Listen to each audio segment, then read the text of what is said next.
वालेकुम। आप मुझे काफ़ी दिनों बाद देख रहे होंगे, सोच रहे होंगे कि मैंने आखिर ऐसा कहाँ पे मसरूफ। आप इस चीज़ पे कंफ्यूज हो, लेकिन इसकी एक वजह थी, वो मैं आपको वजह यही थी कि आपको पता है कि हम बना रहे थे एक मूवी। आपको पता है मूवी के जो नाम है उसकी पूरे मुल्क में धूम मची। मूवी का राइटर आपको पता है एक बहुत बड़ा टिकटॉकर है जिसका नाम अदनान प्रिंस है, जिसमें मैंने भी एक विलन का किरदार अदा किया है। लेकिन देखते हैं कि मूवी कब रिलीज होने जा रही है। जो वो इसका एक ही मकसद है हमारी मूवी का, वो जो सरहद के पार उसका नाम है मूवी का। तो मूवी बहुत जल्द रिलीज होने जा रही है और ट्रेलर की डेट मैं आपको बता, ट्रेलर की डेट जो है वो है 25 अगस्त, जो कि तकरीबन कल नहीं परसों हम शाम को करने जा रहे हैं खूबसूरत सा जश्न।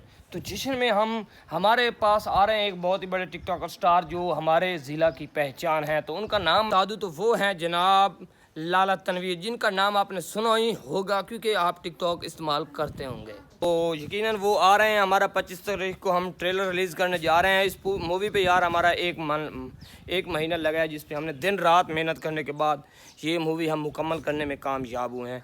तो इस मूवी के लिए जो हमारी मेहनत थी, वाले तो लिख देते हैं कि मूवीज़ बन गई, लेकिन हमने एक महीना दिन रात मेहनत करने के बाद मूवी मुकम्मल की। और हमारा जो यूट्यूब चैनल है वो भी इंशाल्लाह लॉन्च कर दिया गया। और मूवी का नाम मैंने आपको बताया। अभी तक मुझे लगता है कि इंडिया या कोई भी मुल्क है, ऐसी मूवी किसी ने नहीं बनाई होगी जो हमने बनाई है। इमोशनल भी है लेकिन एंटरटेनमेंट भी है। इसके बारे में हमने बहुत रिसर्च के बाद ये देखे। तो आज का व्लॉग इतना ही। तो कल एक नए व्लॉग के साथ आपका भाई हाजिर होगा। अल्लाह ने के